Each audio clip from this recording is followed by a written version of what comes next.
sin rodeos, análisis, entrevistas y opinión. Con Haroldo Sánchez, una producción de Factor 4. Qué gusto estar una vez más con ustedes. Hoy vamos a tratar un tema que es de suma importancia, por lo menos para conocer sobre una situación que muchas veces pasa desapercibida o la escuchamos o no la comprendemos, y si la entendemos muchas veces tampoco nos importa, como es el respeto a los derechos humanos.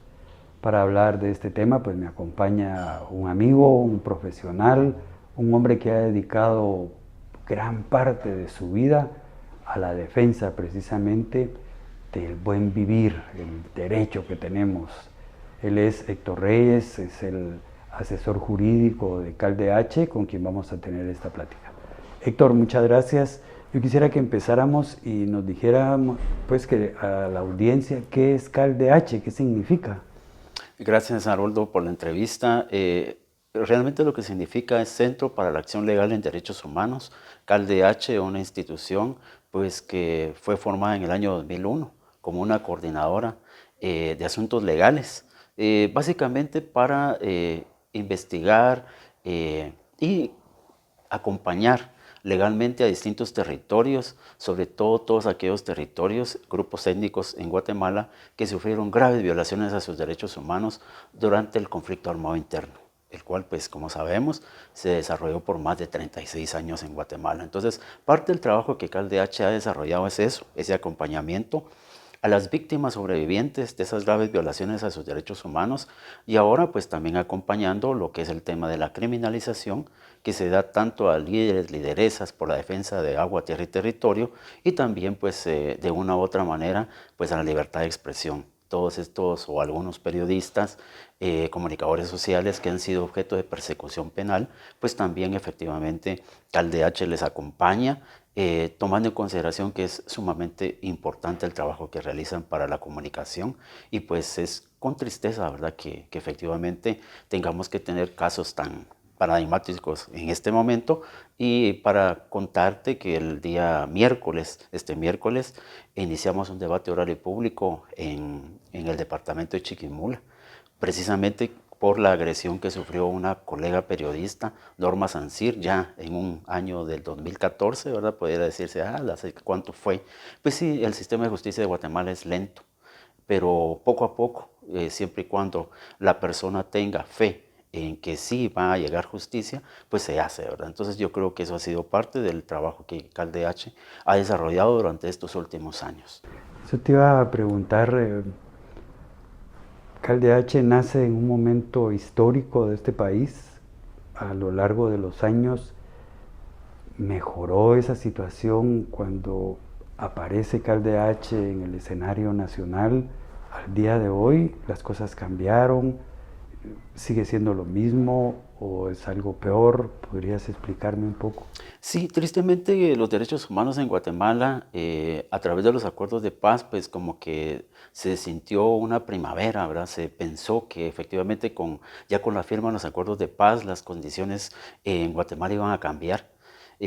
Cambiaron de una u otra manera, poco a poco. Sin embargo, creo que después de un análisis de los últimos 8 años, el deterioro en materia de derechos humanos ha sido grave.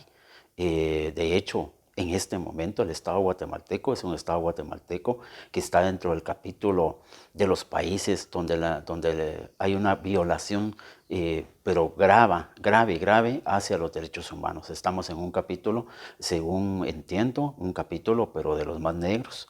Y esto se debe a que durante 8 años hemos venido deteriorando los derechos humanos, vulnerando los mismos de una u otra manera.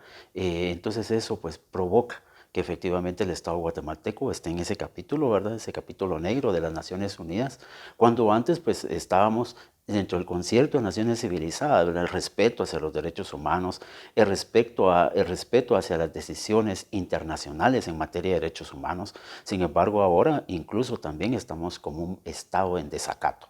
Hay 12 casos en el Sistema Interamericano de Derechos Humanos en los cuales Guatemala ha sido condenado y seguirá siendo condenado porque efectivamente hay un irrespeto hacia las decisiones de la Comisión Interamericana de Derechos Humanos y de la Corte Interamericana de Derechos Humanos. Las sentencias de la Corte pues ya no son ejecutadas como deben de ser, ya no existe, por ejemplo, la Comisión Presidencial en materia de Derechos Humanos, que era la COPREDE.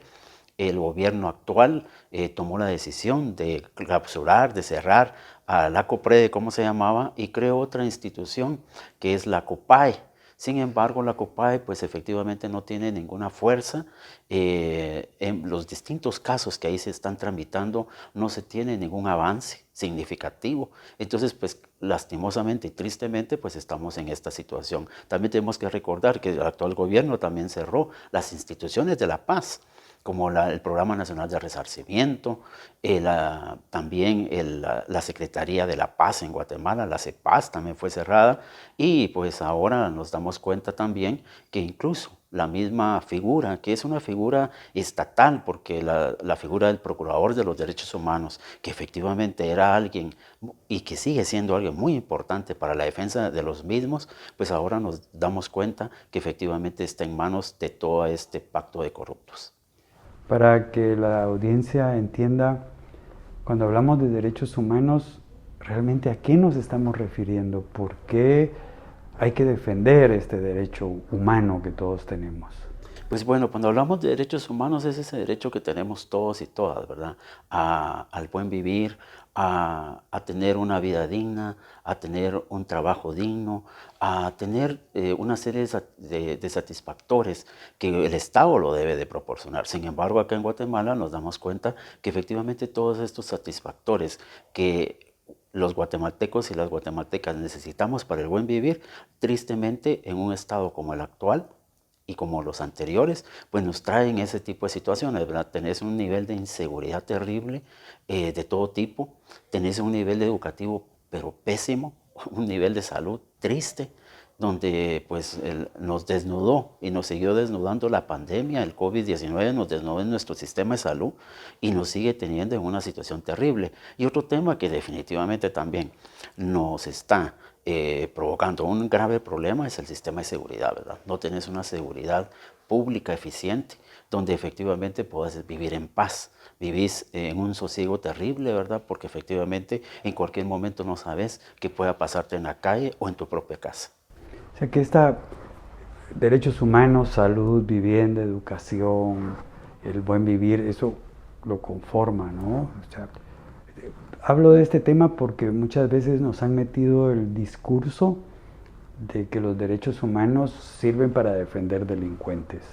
¿Qué nos puedes decir sobre este discurso que meten ahí? Sí, ha sido un discurso que efectivamente se pretende, ahí sí que en el imaginario social dejar que los derechos humanos es para defender delincuentes. Yo creo que los derechos humanos es para todos y todas.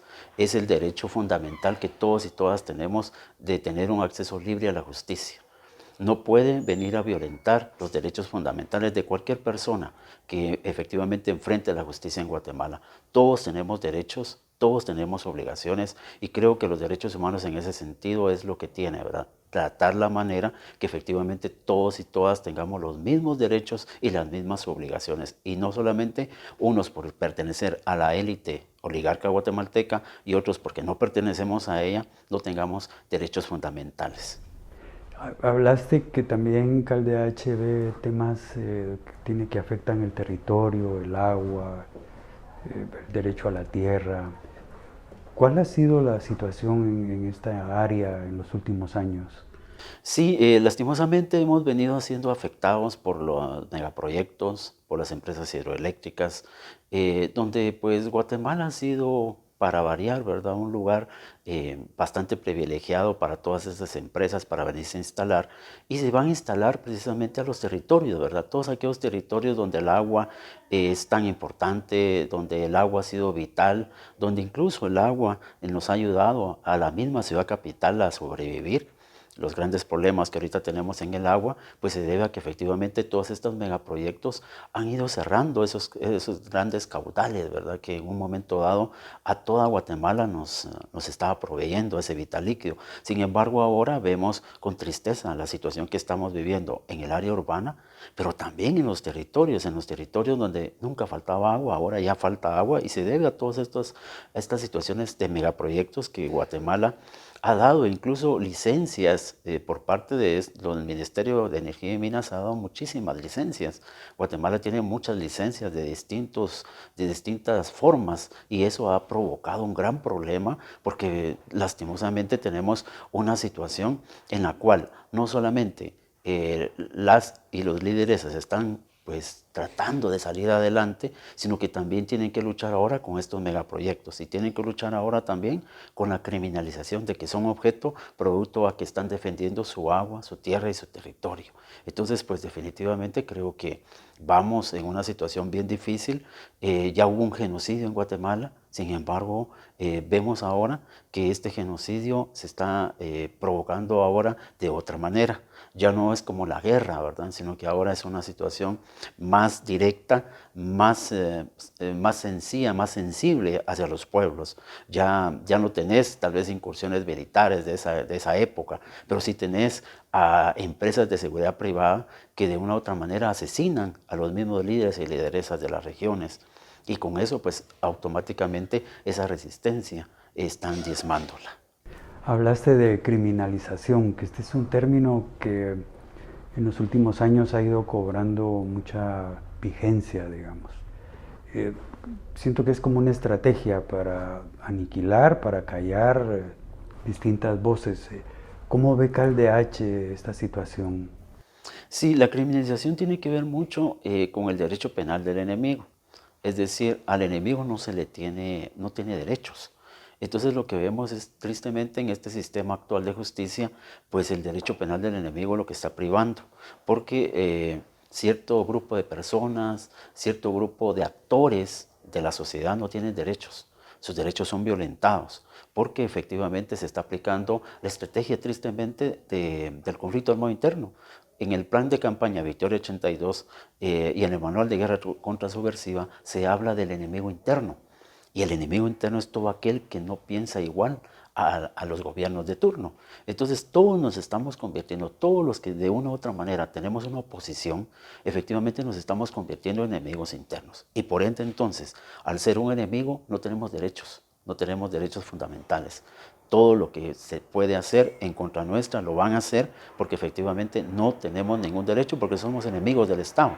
Y al ser catalogados enemigos del Estado, lo que provoca es que efectivamente existe una persecución penal por un Ministerio Público en este momento que está siendo tan ad hoc a sus intereses muy particulares, iniciando persecuciones como por ejemplo contra universitarios, contra activistas de derechos humanos, contra líderes y lideresas que están defendiendo, reitero, agua, tierra y territorio, pero también están defendiendo sus propios territorios de los despojos de que son objeto y también pues definitivamente en este momento a los periodistas, ¿verdad? A todos aquellos periodistas que tienen una línea crítica hacia el actual gobierno, pues están siendo perseguidos penalmente sin ninguna situación más que solo por estar en plena oposición.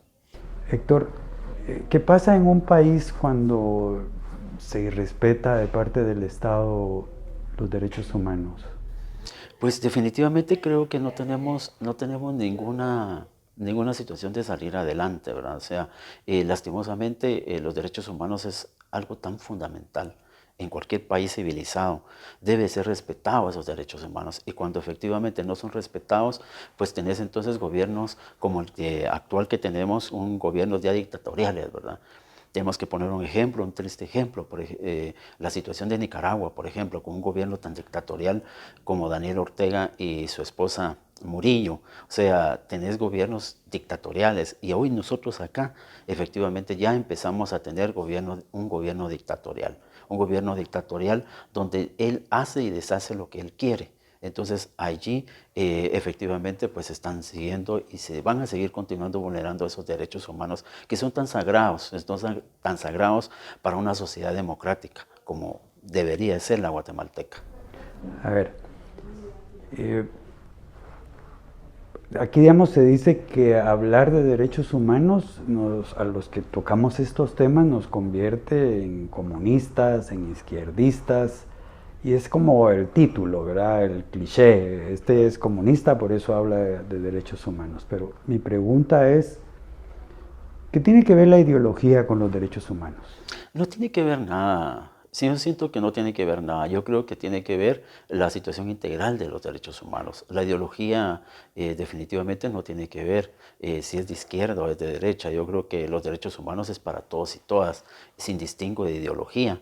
Porque efectivamente creo que para todos es importante tener una dureza en los derechos humanos y no que estos sean tan vulnerables como los estamos teniendo en este momento, ¿verdad? Porque de la misma manera afecta tanto a la izquierda como a la derecha si no tenés efectivamente bien fundamentados esos derechos humanos, ¿verdad? Y efectivamente es algo que se dice, ¿verdad? Sí, no, es que si defienden los derechos humanos es de izquierda, pero no es así. Definitivamente creo que para todos y todas, sin distingo de ideologías, creo que los derechos humanos deben de ser un pilar fundamental para una sociedad. Organizaciones como CalDH y otras más que se dedican a buscar ese respeto a los derechos humanos de los guatemaltecos, encontraban en la Procuraduría de los Derechos Humanos, no con Jordán Rodas, sino como institución desde su fundación en el año 85-86, un respaldo, ¿verdad? ¿Cómo está ahora esta situación? ¿Cómo ven ustedes ese cambio que ha tenido esta institución que está ahí precisamente por los derechos humanos? Esto es una institución estatal, ¿verdad? O sea, hablamos del ente estatal. Siempre tenemos que tener en cuenta que es el Estado, ¿verdad? O sea, ¿quién representa al Estado? Bueno, representa al Estado el organismo ejecutivo, legislativo y judicial, pero también en materia de derechos humanos hay alguien que representa al Estado, y en este caso es la figura del Procurador de los Derechos Humanos. Y pues para eso fue creado. Realmente para que sea el Estado quien dé ese respeto en materia de derechos humanos. Pero lastimosamente en este momento estamos viendo que efectivamente esa institución estatal se ha perdido. Y se ha perdido porque también de una u otra manera han visto que han habido procuradores y procuradoras que han tenido otra línea de trabajo, más hacia la población.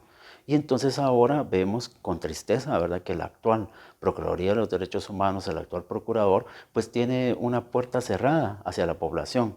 Está viendo algunos intereses muy particulares, pero que no son intereses de la nación, no son intereses de la sociedad guatemalteca, son intereses más partidarios, son intereses más de la oligarquía, del ala militar, pero no está viendo esas grandes violaciones a los derechos humanos que se están cometiendo en los territorios, por ejemplo, cuando hay un desalojo, que efectivamente es terrible, los desalojos que se están dando ahora en los territorios, cuando efectivamente la población no tiene absolutamente nada de ningún arma, ni siquiera para defenderse de nada, y simplemente son desalojados con la fuerza pública de una manera tan cruel, donde no les importa dañarles físicamente, y que efectivamente se haga en una situación de extrema rudeza, ¿verdad? Hay una extrema rudeza ahora para esos desalojos y donde lastimosamente pues la figura del Procurador de los Derechos Humanos está ausente. Entonces yo creo que sí es necesario volver otra vez a remirar a la figura del Procurador de los Derechos Humanos, es la figura estatal,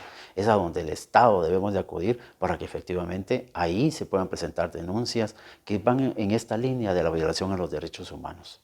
Llama la atención que en la actual campaña electoral ningún candidato hable de que su gobierno va a respetar los derechos humanos, que los va a fortalecer. Ve uno ahí esa ausencia, no solo de este tema, sino de los principales problemas que afectan a los guatemaltecos.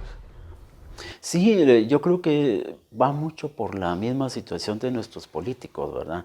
Definitivamente no les interesa el área de los derechos humanos, ¿verdad? A ellos les interesa temas populistas, como cómo aplico yo la pena de muerte en Guatemala, por ejemplo. O sea, es un tema populista, ¿verdad? Es un tema que todos y todas queremos. Queremos seguridad, queremos mano dura, queremos esto, queremos el otro. nos quieren poner el ejemplo, algunos candidatos, por ejemplo, están poniendo el ejemplo de que yo sí voy a combatir las maras, las pandillas, y esto es por la situación que nuestro país hermano salvadoreño está teniendo en este momento, ¿va? Claro, lo que no nos hablan nuestros candidatos es de que efectivamente en El Salvador hay más de 67,000 personas ahorita en este momento privadas de libertad, donde la justificación es que son pandilleros. Sin embargo, tenemos también reportes de organizaciones de derechos humanos de El Salvador que una gran cantidad de personas han sido objeto precisamente de esa estigmatización, producto de tener, por ejemplo, un tatuaje. Y entonces ya son tildados como que son también pandilleros o mareros y pues son objeto de detención ilegal y también de activistas de derechos humanos que en este momento son parte de esos 67,000 personas que están privadas de libertad en El Salvador. O sea, no es tan así la situación que se está dando en El Salvador y es parte de lo que nuestros candidatos nos quieren vender, ¿verdad? Con esas ideas populistas, que conmigo va a cambiar esto, que conmigo va a estar la pena de muerte, que conmigo va a estar controlar las pandillas y yo creo que eso es parte de lo que nos quieren vender, ¿verdad? Y tristemente pues son los mensajes que más la población recibe, porque tristemente la población también estamos necesitados de escuchar ese tipo de mensajes, ¿va? Porque muchas veces si me están extorsionando digo ojalá que entonces sí entre este presidente porque va a terminar con todo. Y sin embargo pues después nos vamos a dar cuenta que no, ¿verdad? Son promesas electorales que se dan, como por ejemplo el actual gobierno tuvo la promesa electoral de cerrar una institución que pues no funciona para nada más que para en 4 años yo ir ahí, como es el Parlacén, Parlamento Centroamericano, y que el actual gobierno dijo yo lo voy a quitar, todavía está allí, seguirá allí, porque efectivamente él se va a ir a resguardar otros 4 años ahí para tener inmunidad, ¿verdad? Al momento de dejar el puesto. Entonces, pues son ese tipo de situaciones populistas, ¿verdad? Que realmente llaman la atención, que nos deberían de llamar la atención como sociedad guatemalteca para tener un voto consciente, porque estas ideas populistas pues no nos traen ninguna situación favorable. Acá en Calde-H, ¿dónde existe más demanda de intervención de ustedes? ¿En qué área lo ven que esto se ha disparado, digamos? Pues bueno, en este momento es en la región básicamente oriente. Tenemos casos, por ejemplo, en la parte de Chiquimula. Ahí la resistencia siempre ha sido una resistencia muy fuerte por esto, por los mantos de agua, ¿verdad? O sea, allí en esa región, acordémonos, ahí está la Sierra de las Minas, o sea, hay una situación ahí de una flora, una fauna que hay que guardar, hay que proteger. Sin embargo, pues se está a través de finqueros, están talando inmoderadamente esa parte y pues entonces muchos están en resistencia, muchos territorios de esa área están en resistencia. Y eso hace que efectivamente entonces se aplique, como les repito, ese derecho penal del enemigo y automáticamente entonces tenemos una gran persecución penal en contra de líderes y lideresas que están defendiendo esa parte de la naturaleza. También en Cobán, Alta Verapaz, básicamente en Cobán lo que está teniendo ahorita pues es el tema de los desalojos, ¿verdad? El tema de desalojos está siendo terrible, tierras ancestrales están siendo realmente nuevamente recapturadas por finqueros, por el crimen organizado y pues efectivamente son esos grandes despojos, incluso el propio Ministerio Público, la propia fiscal actual, Consuelo Porras, creó hasta la Fiscalía de Usurpación Agravada y por esta fiscalía el sector empresarial, el sector privado le dio incluso un premio y la tienen catalogada como una de las fiscales, pues que efectivamente está protegiendo esta parte, ¿verdad?, de la propiedad privada, cuando hay que ir muchas veces a títulos ancestrales que determinan y demuestran que efectivamente esa tierra no le pertenece a las personas que actualmente tienen registrados sus derechos. Esto pertenece a autoridades ancestrales, a los abuelos y a las abuelas que en un momento dado tuvieron títulos emitidos también por el Estado guatemalteco en ese momento. La pregunta es, ¿qué está ocurriendo con esas poblaciones que han sido desalojadas, estas familias integradas por hombres, mujeres, niños, ancianos?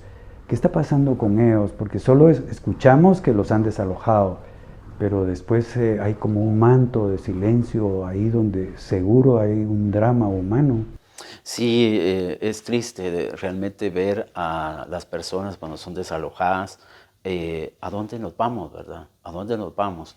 O nos vamos a arrendar a algún arrendamiento, o nos vamos fuera del país. La migración en Guatemala es una migración fuerte y esto tiene que ver mucho también con todos estos temas, ¿verdad? El desempleo y el desalojo, porque no tenés ninguna fuente de trabajo, no tenés ninguna fuente de vida, por lo cual entonces la idea es mejor emigrar, tratar la manera de salir de Guatemala, tal y como vemos también las caravanas de migrantes de los hermanos hondureños, de los hermanos salvadoreños, que pasan por acá y que se juntan ya también con hermanos y hermanas guatemaltecos y guatemaltecas que forman parte de esas caravanas y que tratan la manera de llegar a ese sueño americano, ¿verdad? Tratando de ver si cambian su vida, si cambian de alguna manera su situación económica. Entonces esos grandes factores sociales que en este momento están siendo muy perjudicial, pues tiene que ver mucho también con los desalojos, tiene que ver mucho también con el desplazamiento. Durante la guerra se habló mucho de desplazamiento forzoso y forzado. Y en este momento lo estamos viviendo también con estos desalojos. Hay un desplazamiento hacia otros lugares, hacia las propias montañas. En el Petén hay una comunidad que efectivamente, Laguna Larga, que fue desalojada y está viviendo unas condiciones, pero muy lamentables, muy lamentables. Y eso hace que efectivamente entonces ese desplazamiento, que no lo habla el gobierno, porque aquí el gobierno guatemalteco no habla del desplazamiento interno que está habiendo, aquí solo se habla de algunos otros temas, pero el desplazamiento interno que se está viviendo es muy fuerte. A título personal, ¿qué es lo que todos estos años que has trabajado en CalDH, qué es lo que más te ha marcado en tu vida? Pues yo creo que lo que más me ha marcado ha sido la situación de los testigos y testigas, por ejemplo, el caso por genocidio. Esperar tanto tiempo para obtener justicia en Guatemala, creo que le marca a uno. Venir ellos y ellas desde 1996, 1997, planteando sus denuncias al sistema de justicia y que al final, hasta el 2013, por ejemplo, exista ahí sí que una luz en el camino con una sentencia que hablan de anulación, que no hablan de anulación, pero al final de cuentas es una sentencia emitida conforme a derecho.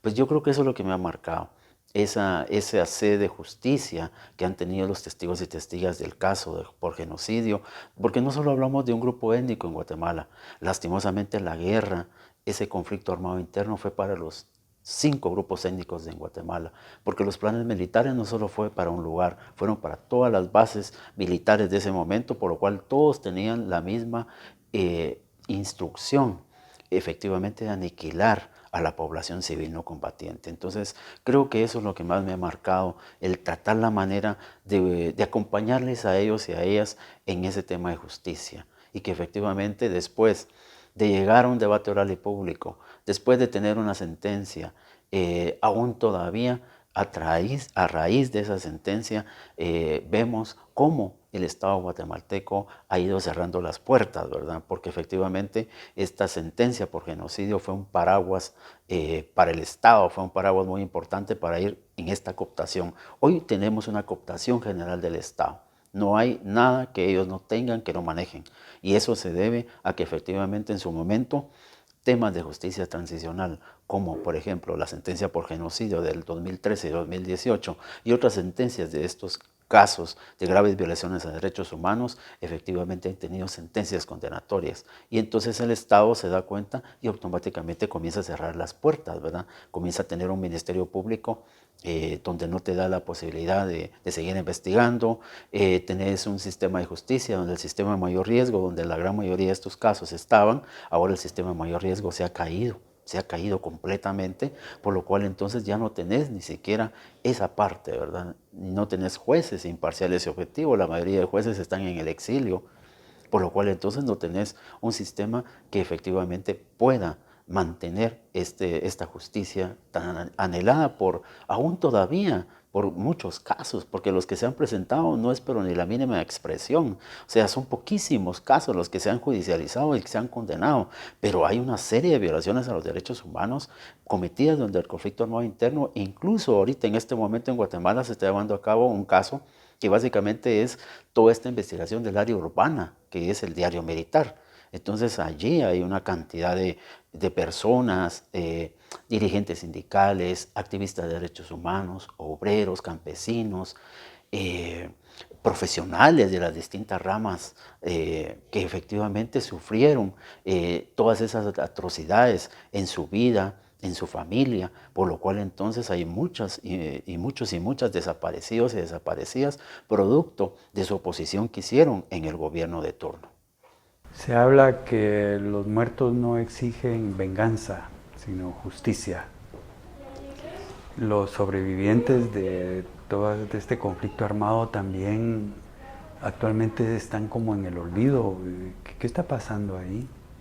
Sí, lo que pasa es que al momento en que, por ejemplo, el anterior gobierno y pero ya ya lo materializa, cerrando la institución de la paz, automáticamente entonces se olvida, ¿verdad?, a todos aquellos desaparecidos y desaparecidas. La Comisión de Esclarecimiento Histórico fue muy contundente al indicarnos cuántas personas en Guatemala habían sido producto de desapariciones, producto de la guerra, y dentro de ellos a 5.000 o 6.000 niños y niñas que también desaparecieron durante la guerra, ¿verdad? Hoy vemos casos aún todavía de algunos niños y niñas que les fue cambiado de una u otra manera, pues les fue cambiada su identidad y están buscando, ¿verdad? Porque al final de cuentas el ADN andan buscando en distintos territorios guatemaltecos a su verdadera familia, porque hay algunos que están viviendo, por ejemplo, o han vivido por muchísimos años fuera de Guatemala, pero que efectivamente al final se dan cuenta que su ADN no es precisamente de esas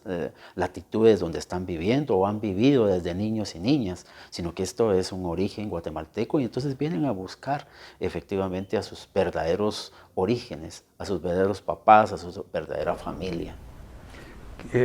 Mencionaste entre tu plática el tema de persecución y criminalización a periodistas y medios de comunicación independientes. ¿Esto también cómo afecta a la sociedad guatemalteca? Pues yo creo que definitivamente afecta mucho. Yo creo que hoy precisamente se está cerrando un periódico, ¿verdad? Un medio de comunicación que por muchísimos años creo que ha sido referente para, para dar a conocer todas aquellas situaciones que se están dando con un Estado como el de Guatemala, desde todo punto de vista, desde el punto de vista político, desde el punto de vista social, desde el punto de vista económico. Y fue un referente creo, para el periodismo independiente, el periódico. Sin embargo, ahora nos damos cuenta que efectivamente el periódico, pero también todos aquellos periodistas independientes que quieren realizar su trabajo como corresponde, pues están siendo censurados. Hay ciertas líneas que ya no los podemos tener, líneas editoriales muy importantes que habían antes y que ahora pues definitivamente todos y todas están cuidando, porque definitivamente ya no pueden tener una línea social muy grande. Y si es una línea social, pues a través de los canales corporativos, pues solo tenemos una línea social, pero donde la nota roja es la nota estrella de la noche, o de la mañana o de la tarde, porque pues estos medios de comunicación son en la mañana, en la tarde y en la noche. Pero la mayoría tienen solo una línea de nota roja, que mataron al tendero de la esquina, que mataron a tal persona, que asesinaron a no sé cuántos. Entonces es una nota roja, pero una nota social, una nota política, una nota económica. Y hoy la nota política, pues que tienen estos medios corporativos es únicamente que porque el candidato fue a no sé qué, a jugar pelota, que porque fue a regalar no sé qué, pero no es una nota educativa, una nota que efectivamente le dé a la población guatemalteca eso que necesitamos ahora, ¿verdad? Tener efectivamente un voto consciente, sino que simplemente porque están regalando esto, están regalando el otro. Entonces, lastimosamente se está cerrando esos medios de comunicación independientes, esos periodistas que efectivamente tienen una opinión distinta y que muchas veces muchos de nosotros y nosotras queremos escuchar, queremos saber, queremos conocer, pero se están cerrando esos medios de comunicación. Hoy se cierra uno, no sabemos cuál otro seguirá. pero que definitivamente el actual gobierno no se va a detener en seguir cerrando y cerrando y cerrando esta situación de medios de comunicación y también de comunicadores sociales y de periodistas independientes que están haciendo su trabajo diario y que efectivamente muchas veces acá en Guatemala se habló que el periodismo es el cuarto poder, ¿verdad? Yo creo que no es el cuarto poder, yo creo que es un poder importantísimo y alterno que debe estar dentro del uno o dos, porque es la opinión, es cómo la sociedad guatemalteca conoce qué está pasando.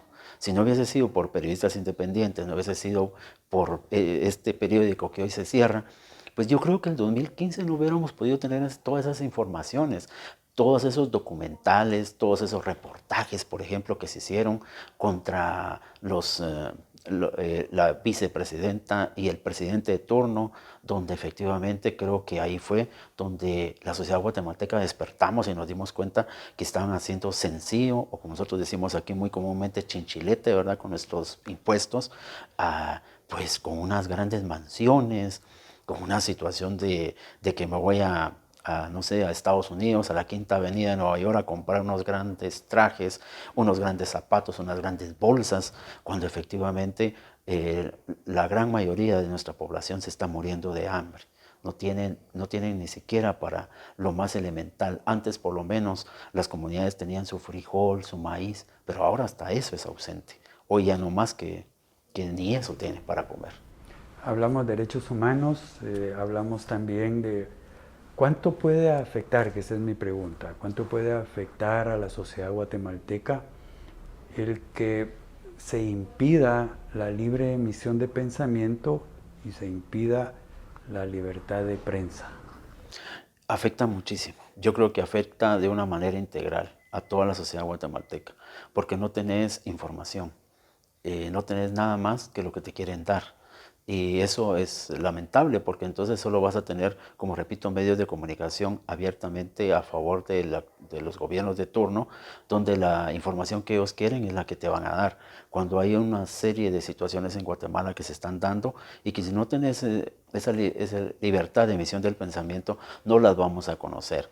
No vamos a conocer que efectivamente en el interior de la República está pasando desalojos violentos. No vamos a conocer ya más de que efectivamente en Guatemala se siguen vulnerando estos derechos humanos. O sea, tenemos una serie de situaciones graves que únicamente la prensa independiente, aquellos periodistas comprometidos con la justicia social, lo van a plasmar en sus columnas de opinión. Ya no vamos a tener ciertas columnas de opinión como las teníamos, por lo menos todos estos columnistas del periódico, ¿qué va a pasar con ellos, verdad? O sea, ya no vamos a tener ese tipo de columnistas, ahora solo vamos a tener posiblemente a prensa libre a través de un medio escrito, ¿verdad? Porque también otro medio que ya fue cerrado, porque lo cerraron, dizque por otra situación, La Hora, por ejemplo, que ahora ya La Hora es digital, e incluso antes era un medio de comunicación por la tarde que muchos y muchas esperábamos, porque efectivamente también sus columnistas eran columnistas de muy buena pluma, de un sentido crítico. Sin embargo, ahora pues ya no lo tenemos más y así sucesivamente. Creo que tristemente estamos volviendo a cerrar lo que en un momento dado se cerró, como es la libertad de prensa. Ahora tenemos a una prensa un poco más acomodada a los intereses afines al gobierno y que efectivamente pues eso no nos permite que conozcamos la realidad guatemalteca. Sí, Prensa Libre y Nuestro Diario son ya los únicos periódicos escritos que han quedado. Pues Héctor, muchísimas gracias por el tiempo. Yo quisiera decirte que si hay algo que quisieras como mensaje a nuestras audiencias, por favor. Sí, gracias de veras por la entrevista. Creo que es muy oportuna la misma, como siempre, tomando en consideración que efectivamente nosotros que trabajamos en materia de derechos humanos lo vemos que cada vez el deterioro de los mismos está sumamente fuerte. Hoy vemos con tristeza una gran cantidad de personas que tienen que salir fuera de Guatemala, que por ser disidentes al gobierno, pues tienen que salir de Guatemala, fuera del mismo, a buscar otro camino, otro recorrido, y que no crean que con salir de Guatemala mi situación cambió. No, todos y todas creo que tenemos deudas, tenemos familia, Y al momento de salir de Guatemala no salimos más que tal vez con la poca ropa que podamos llevar, pero en el otro país tampoco es que vamos a vivir en opulencia, vamos a vivir muy mal, vamos a tener que sacrificarnos el doble o el triple para salir adelante. Entonces sí, realmente creo que es muy triste ver a varias personas, incluso ex jueces, en una situación ahora muy difícil, una situación muy difícil social, económica, familiar. Y creo que eso no es dable, ¿verdad? Necesitamos tener una sociedad fuerte, necesitamos tener una sociedad que efectivamente nos dé ese cobijo y que no tengamos esa necesidad de salir fuera del país, sino que acá logremos resolver esos grandes problemas sociales que tenemos, esas grandes afectaciones en materia de derechos humanos y que logremos realmente tener una Guatemala distinta, una Guatemala inclusiva, que nos dé a todos y a todas ese cobijo que necesitamos como guatemaltecos y guatemaltecas. Muchas gracias, Héctor. Pues yo también a ustedes allá en casa agradezco la oportunidad que vuestras empresas de cable pues permiten que un programa como este llegue a los colegas periodistas también, que a través de sus propios medios me han dado espacio.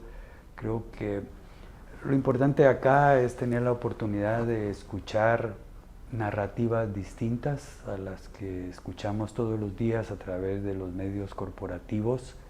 No voy a decir que sea malo, pero sí la claridad es importante que tengamos, que analicemos, que al momento de hacer ese balance entre lo que dice el otro y lo que ustedes escuchan acá, pues amplíen su criterio, que sean más críticos, que se les permita reflexionar más. Acordémonos que los políticos siempre ofrecen. El tema de derechos humanos no lo podemos menospreciar y decir, no, eso a mí no me afecta, porque cuando nos enfermamos, ¿qué hacemos? Si no tenemos fondos suficientes para pagar medicina privada, nos vamos a morir. Tenemos el derecho de ir a buscar un hospital que debería de estar a través de nuestros impuestos, con medicina, con médicos, con una infraestructura digna. Que si tengo que mandar a mis hijos a estudiar, debe de ser en escuelas públicas, con buenos maestros, buenas escuelas, y no verme obligado a tener que pagar a lo privado. Que repito, no es que sea malo, sino que no todos los guatemaltecos tenemos esa posibilidad. Les agradezco mucho, como siempre, la oportunidad de estar ahí con ustedes y nos vemos la próxima semana.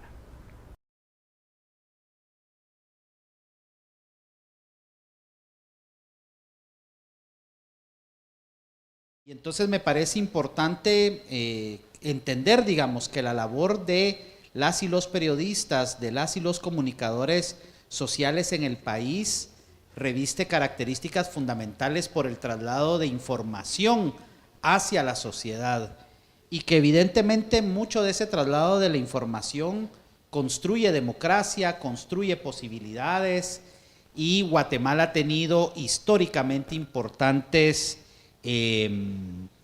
ejemplos de cómo muchas veces la labor periodística despierta otra serie de circunstancias y fenómenos en el país.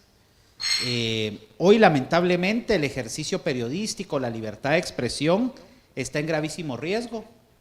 De esa cuenta es que tenemos pues una tasa de criminalización en contra de periodistas muy elevado, el caso del periódico, por ejemplo, su fundador y periodista guardando prisión, Carlos Choc, que nos acompaña acá, criminalizado en 2 procesos, y es decir, hay un clima efectivamente que va cerrando el espacio del conocimiento de la sociedad, de mucha de la información que se produce en el país. Y es que desgraciadamente quienes ejercen la labor de defensa de derechos humanos y lo hacen desde el periodismo, efectivamente se enfrentan a intereses poderosos, ¿verdad? Es decir, esa información efectivamente se contrapone a intereses particulares tradicionalmente de determinadas élites. Y lamentablemente, pues estas élites tampoco se ven limitadas a ejercer acciones de violencia y de represión en contra de quienes hacen esta labor periodística. Y entonces en ese sentido me parece a mí central la guía porque coloca, ¿verdad?, el punto de la protección, que tal vez es el enfoque que yo le doy a esta cartilla, pone ese elemento de la importancia de generar mecanismos de protección desde los propios periodistas, desde los propios medios de comunicación, frente a la ausencia absoluta de la institucionalidad pública para gestar mecanismos de protección a quienes ejercen esa labor periodística. Y entonces efectivamente creo yo que la guía nos da esa posibilidad, ¿verdad?, de este esfuerzo de muchos años de construir redes, de construir articulaciones, de construir movilización social alrededor de la producción de mecanismos de protección que le permita a las personas que ejercen el periodismo y la comunicación social un ámbito, un entorno un tanto más seguro. Entonces a mí, digamos, ese sentido de la cartilla me parece central. El otro por qué es catalogar a quienes ejercen el periodismo como personas defensoras de derechos humanos. Y es que la definición de la Declaración de Defensoras y Defensores de Derechos Humanos de las Naciones Unidas, en un breve resumen, nos establece que toda persona defensora es aquella que actúa, ¿verdad?, ya sea individualmente o colectivamente, ¿verdad?, ya sea en un grupo, en una organización, en un medio de comunicación, para defender o promover cualquier derecho humano desde una práctica no violenta. Y el ejercicio periodístico en buena medida supone eso, ¿verdad? Y más aún cuando se hace bajo las características que están descritas en esta cartilla y en esta guía, en términos de la perspectiva de derechos humanos, la perspectiva de los pueblos indígenas, del respeto a la vida digna, de entender las interseccionalidades, a mí me parece central. Y entonces esta persona defensora de derechos humanos en un entorno cada vez más adverso, pues requiere efectivamente de más y de mejores mecanismos de protección. Por lo tanto, me alegra muchísimo que no solo exista esta cartilla a manera de guía práctica de cómo ejercer esa perspectiva de derechos humanos en el periodismo, de cómo generar determinados mecanismos de protección, a quienes acudir en los momentos en los que está sucediendo un hecho de violencia, me parece central, pero me parece aún más central el momento en el que está saliendo. Y es decir, el contexto que estamos viviendo en el país demanda efectivamente de la producción de este tipo de conocimiento para afrontar ese contexto que sin lugar a dudas nos es adverso a todas las personas que desde distintos ámbitos defendemos derechos humanos.